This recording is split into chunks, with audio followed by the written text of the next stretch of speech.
Atos capítulo 20, dos versículos 17 a 38. Nós vamos ler, porém os irmãos acompanhem a leitura, por favor. Eu vou expor conselhos assim de suma importância, não só para os pastores que ficariam à frente daquela igreja, como também para a própria igreja.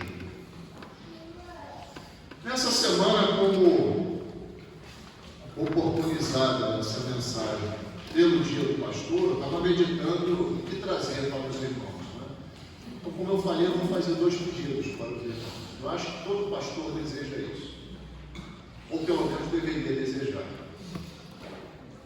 O primeiro pedido é que Paulo deixa muito claro que em nenhum momento ele abandonou o ensino da palavra de Deus. E deixa eu deixar uma coisa clara aqui, meus irmãos. Ensinar a palavra de Deus é amor em Deus.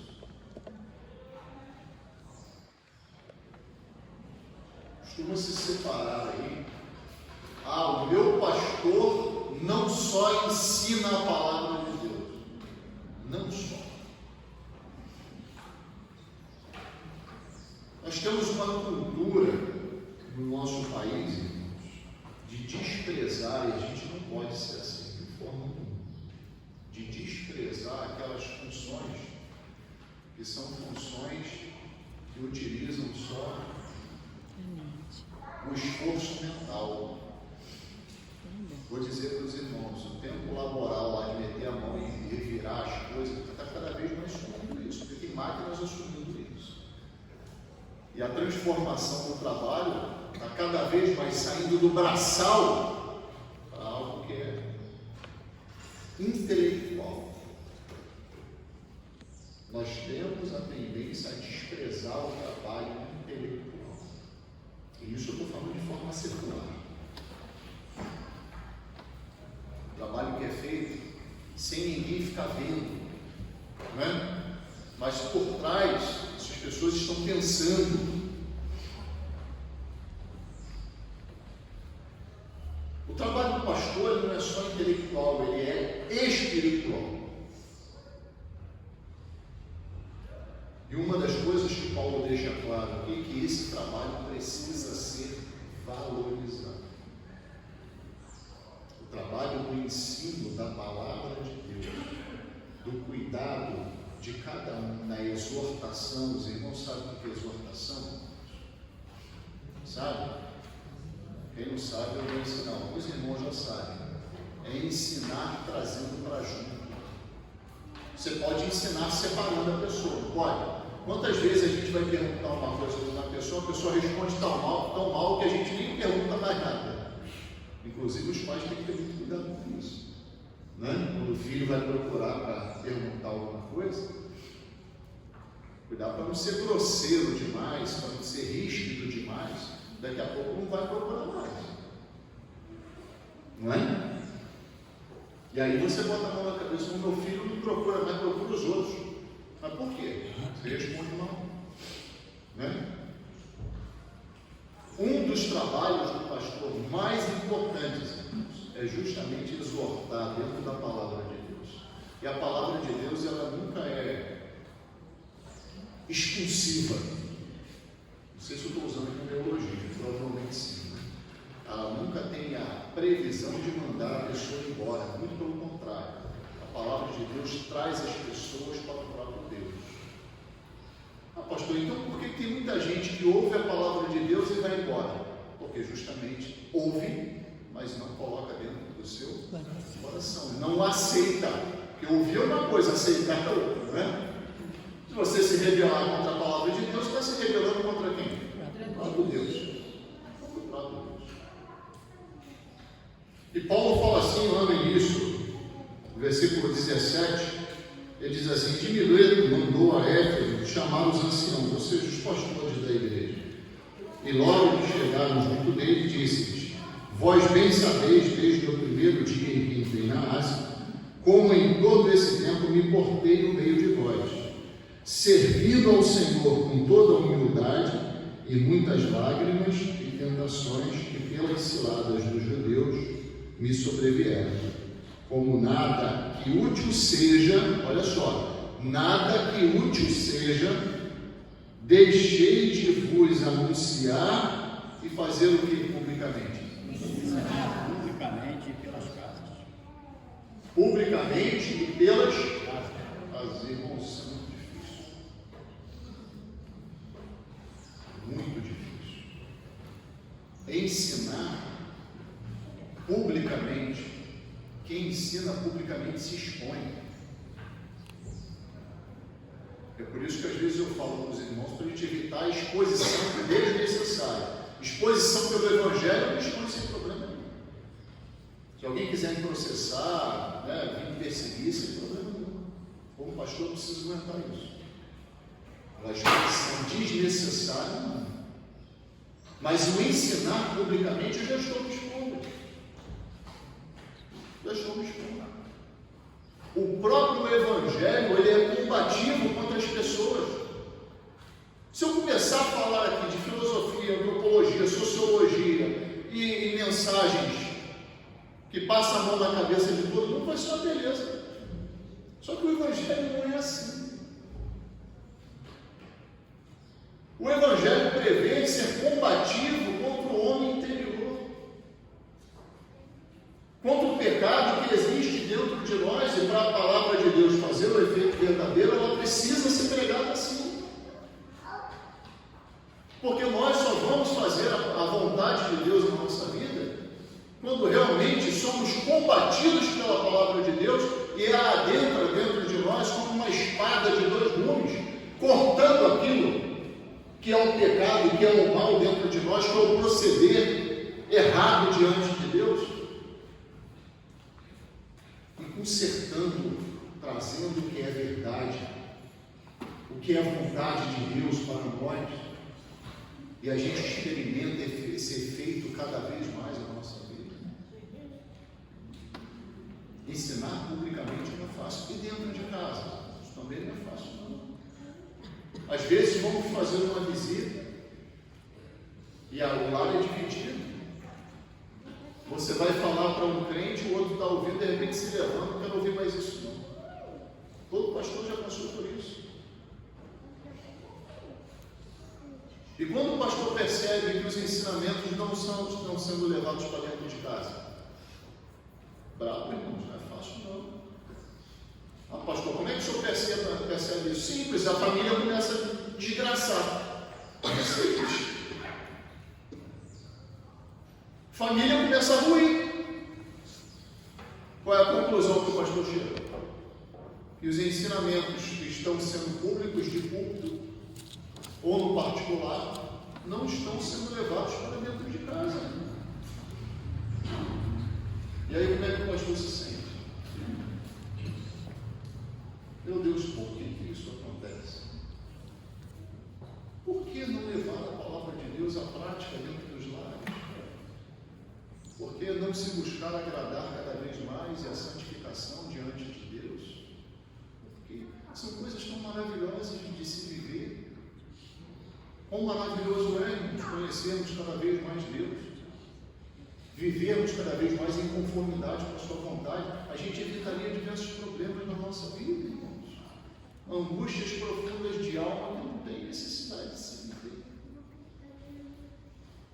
Justamente porque a gente troca a praticidade da palavra de Deus por alguns ensinamentos humanos ou achismos humanos. E pode partir dentro do seu próprio coração, ou você decidir ouvir outra pessoa que não seja o Senhor Jesus Cristo. Pode acontecer? Pode. Sim ou não? Pode. Os irmãos veem acontecer? E eu vejo mais ainda. E o resultado disso? Aí que entristece mais ainda o coração. Quando a gente vê justamente o resultado da falta de confiança na palavra de Deus. Porque você deixar de colocar a palavra de Deus em prática é falta de confiança na palavra de Deus. É ou não é? Sim. E aí nós vivemos hoje no tempo do ativismo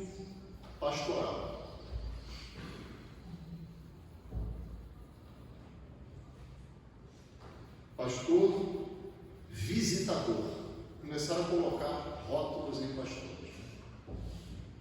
Como se as tarefas do ministério pastoral não tivessem sido ditadas pelo Senhor. Deixa eu lembrar para os irmãos, foram ditadas. O que eu tenho que fazer biblicamente, né? Aí começaram a botar rótulos. Um pastor é visitador, o outro não é visitador.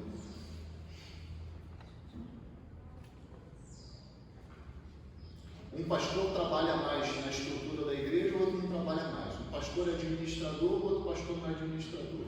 Um pastor, irmãos, cuidado para não serem guiados pelos pensamentos desse século. Vocês querem saber o que é ser um pastor? Procure biblicamente o que é ser um pastor. Paulo fala o tempo todo. Estava trabalhando através do Evangelho do Espírito Santo aquelas vidas, na palavra. E aí eu vejo o pastor fazer isso, fazer aquilo tudo, fazer aquilo outro, fazer aquilo outro. E aí quando você pergunta para o pastor assim, pastor, me explica aí a questão da justificação, tá? Não, justificação, o que é isso? Justificação? Não, eu tenho dificuldade de falar sobre isso. Os irmãos estão espantados. Tem muito pastor que tem dificuldade na doutrina da justificação. Pastor, me fala um pouco mais sobre eclesiologia, sobre a administração da igreja. O que nós devemos ouvir? Não sei. Sobre teologia bíblica, questões simples. Os irmãos estão estudando agora no PBD, batismo no Espírito Santo. Tem pastor batista que não sabe o que é batismo no Espírito Santo. Quando que ocorre o recebimento do Espírito Santo? Coisa simples. Para não falar em escatologia. Agora, o pastor faz isso foi o dia todo. Eu costumo falar o seguinte: é muita transpiração e pouca objetividade. Você não passa a não perguntar mais ao Senhor o que Ele quer que faça. Aí daqui a pouco o pastor chega e pastor, ora por mim, estou cansado, estou sobrecarregado. Aí eu sou obrigado a falar, claro, cara, faz uma porção de coisa que Jesus não te pede. Querem uma testemunha do meu trabalho? Pergunta minha esposa. Ela me conhece no íntimo. Se querem testemunha do meu trabalho, pergunta minha esposa. Paulo disse a Timóteo 3 coisas que são muito difíceis hoje em dia. Muito difíceis. Ele fala assim, persiste em ler, exortar e ensinar. 3 coisas extremamente difíceis, irmãos. Nunca deixe de sair do coração dos irmãos.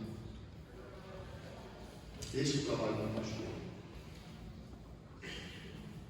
Ler, você parar hoje para estudar, para se aprofundar dentro da palavra de Deus, no mundo em que vivemos, que é uma coisa em cima da outra. Tem família também. Não é um problema dos irmãos terem família, eu também tenho. E eu tenho que enfrentar os problemas de família para poder sentar e estudar e me dedicar cada vez mais. Difícil, irmãos. Estudar hoje em dia é difícil demais. Demais. Se prepara para isso, irmão. O pastor precisa separar tempo para o estudo. Ontem ele veio a pregação lá na Timóteo sobre Atos 6. Os irmãos lembram o que estava acontecendo em Atos 6? Foi justamente a escolha dos diáconos. Lembra qual era o problema de Jerusalém? O que estava acontecendo lá em Jerusalém? Havia um problema social dentro da igreja. A igreja ia crescendo em número de membros. E aí, na distribuição das beneficências entre as viúvas gregas e as viúvas hebreias, estava tendo distinção dentro da igreja, ou seja, estava se beneficiando as viúvas hebreias e desprezando as viúvas gregas. E sabe o que isso estava afetando? Pelo desenvolver ali, fica muito claro, o ensino da palavra de Deus na igreja. E aí, com sabedoria, o que os apóstolos fizeram? Escolhei dentre vós homens cheios do Espírito Santo, com sabedoria e bom testemunho no meio do povo. E aí foram escolhidos os diáconos para tratar um assunto que os apóstolos disseram assim: mas nós perseveraremos na pregação da palavra e na oração. Irmãos, alguma coisa que se faça perseverando é fácil? Não. O que é perseverança? Traz a ideia de guerra. Estudo, leitura é guerra. É guerra.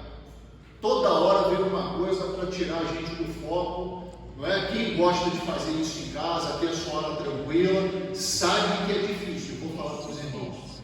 É uma maravilha se os irmãos incluírem isso na sua rotina. Respirem, dedicando uma hora ao Senhor, de oração, de estudo bíblico focado, sistemático. Não é aquela coisa como se a Bíblia fosse um amuleto. Você não pode deixar de pegar no amuleto todo dia. Não, é você ler entendendo o que você está lendo. Os irmãos vão me ajudar muito no ministério dessa forma. Nós vamos chegar lá daqui a pouco. Ler, exortar. As pessoas não querem mais ser exortadas hoje. Ninguém quer ouvir que o caminho que ela escolheu está errado. Ninguém quer ouvir. Quando você chega com amor para poder orientar um membro da igreja, muitas vezes você é ignorado. Muitas vezes. E o ensino? Ler, exortar e ensinar.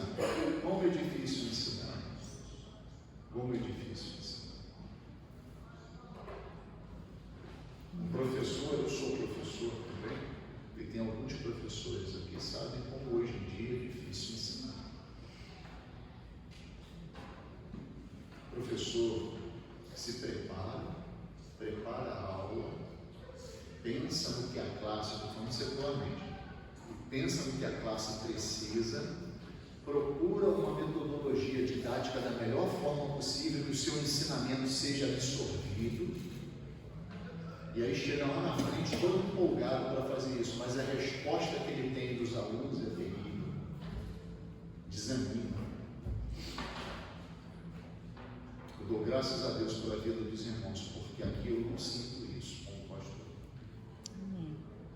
Eu sinto que os irmãos querem aprender e absorver, mas isso não é uma realidade por aí fora, irmãos.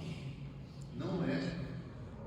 Não é. Eu reconheço isso, conheço diversos pastores, conheço diversas igrejas. É difícil se valorizar o ensino. Hoje, liturgia batista. O que é a liturgia batista hoje? De forma resumida. Louvor. 1h30 de cânticos e 10 minutos de palavra.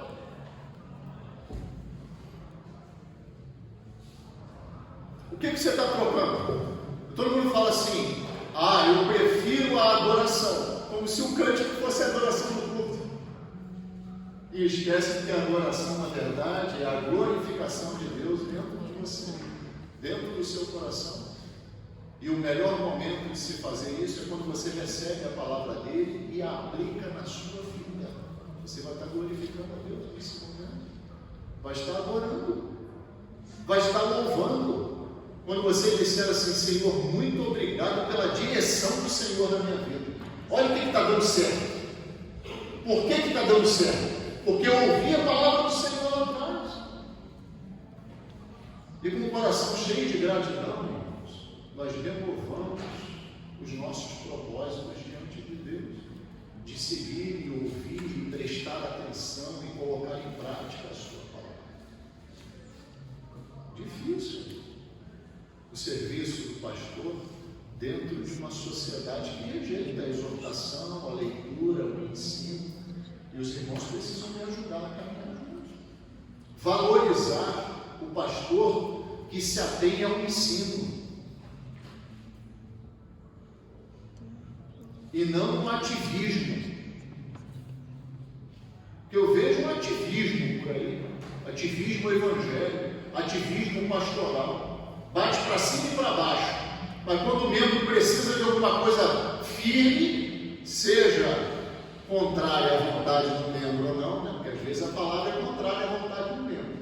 E o membro chega o pastor querendo ouvir uma coisa, o pastor fala outra completamente diferente. Não é? Seja contrária à sua vontade ou não, valorize a exortação do pastor. Valorize o ensino público. Valorize o ensino particular. Quando os irmãos tiverem algum problema, não pensem em primeiro lugar procurar um psicólogo. Não despreze a formação. Não despreze o dom que o seu pastor recebeu do Espírito Santo. É triste para mim ver que pessoas às vezes procuram primeiro o psicólogo, depois procuram o pastor. E muitas vezes, quando vai procurar o pastor, o psicólogo já destruiu a mente da pessoa, teologicamente falando. Muito triste isso. O pastor tem um dom espiritual, irmãos. É uma ferramenta do Espírito Santo para Deus falar com os irmãos. Estou me exaltando não, porque ser pastor é fácil, não. Fazer isso não é fácil, não. Eu preciso cuidar da minha vida para poder cuidar da vida do meu irmão. Não é fácil. Então, o meu primeiro pedido, se resumindo aqui, irmãos, é que os irmãos valorizem o trabalho do pastor que se atém ao estudo, à leitura, à exortação, ao ensino. E valorizem quando os irmãos recebem isso, colocando isso em prática. Porque não adianta também o pastor ficar repetindo aqui a opção de coisa. E quando o pastor olha para a vida dos irmãos, a vida dos irmãos continua a mesma coisa, não muda. E eu creio na palavra de Deus. Se a coisa não está mudando, o que está acontecendo? É porque o que está sendo ensinado não está sendo colocado em prática. Coloquem o ensino da palavra de Deus em prática nas nossas vidas e experimentem cada vez o melhor de Deus. Conheçam cada vez mais esse Deus que quer cuidar dos irmãos. Conheçam porque Ele se revela através da sua palavra. E o outro pedido, irmãos, é que os irmãos cresçam em fé. Uma igreja do Senhor Jesus Cristo foi feita ao irmão subir cada vez mais. Não foi feita para ficar estacionada. O que eu quero ver aqui é cada vez mais diáconos saírem aqui. O que eu quero ver é cada vez mais professores de EBD serem preparados para estar ensinando a Bíblia. Eu quero ver cada vez mais pastores saindo daqui. Eu quero ver missionários saindo daqui, sendo tocados pelo chamado. Eu quero ver cada vez mais membros dessa igreja comprometidos no dia a dia, incomodados, se sentindo incômodo e se submetendo ao incômodo do Espírito Santo quando você está diante de uma pessoa que não é crente, você falar do Evangelho, do único que salva, que é o Filho de Deus, Senhor Jesus Cristo. O único sacrifício é isso que eu quero. E quando você se torna uma pessoa assim, quando você tem maturidade de fé, quando você prioriza o reino de Deus na sua vida, não inverta a ordem das coisas em vossas vidas, irmãos. O reino de Deus é locomotiva, nunca pode ser vagão. Se os irmãos colocarem o reino de Deus como vagão, tudo na vida dos irmãos vai ser assim, ó, atropelado. Já viram um descarregamento de trem? Desenho, filme, já viram? O que acontece? É um acidente bonito? Se é que tem algum acidente bonito, né? O que acontece? A locomotiva é travada e vem os vagões por cima, tudo embolado, tudo, né, atropelado, um vagão atropelando o outro. Assim é a vida daquele que não coloca o reino de Deus em primeiro lugar. Busquem em primeiro primeiro lugar, o reino de Deus e a sua justiça, ou seja, justiça que o Senhor colocou ali é a prática da palavra de Deus, a prática dos seus ensinamentos. E as demais coisas lhe serão acrescentadas. Ter certeza disso é salto de fé. E o pastor de Deus falava o seguinte: quem dá um salto de fé não volta mais atrás. Você vive de salto em salto. Eu dei um salto de fé, não volto mais atrás. Eu dei mais um salto de fé, experimentei mais de Deus na minha vida, eu não volto mais atrás. Eu dei mais um salto de fé, experimentei mais ainda de Deus na minha vida, eu não volto mais atrás. Porque eu quero ir adiante, irmãos. Eu quero ir adiante, eu quero experimentar cada vez mais, pessoalmente na minha família, o que Deus pode fazer, o poder de Deus na minha vida. Eu quero experimentar, eu não volto mais atrás. Preciso crescer em fé. Preciso crescer em fé. Paulo fala para aqueles pastores assim: olha, eu batalhei tanto por vós, mas não é para vocês ficarem se apegando às coisas materiais, não. E ele fala para eles: o Senhor, eu recebi do Senhor o que eu vivo, e eu vivi no meio de vocês, e dei o próprio exemplo, que melhor coisa é dar do que receber. Vocês, irmãos, têm uma preciosidade, um tesouro em vossas mãos, que é o Evangelho. Não existe presente maior para ser dado do que o Evangelho. Para quem ainda não se converteu, os irmãos têm amigos, têm parentes que não se converteram. Fale em tempo e fora de tempo da salvação, só Jesus Cristo pode propiciar. E assim, nós vamos crescendo cada vez mais. Eu tenho certeza absoluta que, naturalmente, Deus vai chamar, e além de chamar, Ele vai ser ouvido. Cada vez mais se levantarão obreiros aqui, preparados e capacitados pelo Espírito Santo, para obedecer ao Senhor Jesus Cristo e seguir uma carreira que não é fácil. Não é fácil. Mas nós temos toda a instrução para seguir essa carreira. Em Hebreus capítulo 12, versículo 1, nós vemos o autor dizer o seguinte: nós temos uma nuvem enorme de testemunhos. Que nuvem de testemunhos era isso? Ele está se referindo ao quê? Ao capítulo 11, a Galileia da Fé. Nós temos nuvens de exemplos de fé. Olhem para esses exemplos de fé. Deixem o pecado, deixem o embaraço. Sabe o que é embaraço? Embaraço não é pecado, mas o embaraço é aquilo que te trava na vida cristã. Deixe o pecado e o embaraço que tão de perto nos rodeiam e corramos com paciência a carreira que nos está proposta, olhando para Jesus, autor e consumador da nossa fé. Se os irmãos fizerem isso, e eu tenho medo de elogiar, tenho receio de elogiar, mas os irmãos têm feito isso. Eu sou muito grato a Deus pela vida de todos os irmãos, porque os irmãos têm feito isso. Mas não esmoreçam em vossos ânimos, continuem a fazer cada vez mais, valorizando o trabalho que é feito nessa igreja de ensino da palavra e a dedicação do vosso pastor a essa finalidade, porque não é fácil, não é fácil. E cresçam cada vez mais em fé, para que Deus os use cada vez mais e mais, e que os irmãos sejam realmente uma fonte de glorificação de Deus sobre a face da terra. Amém? Amém.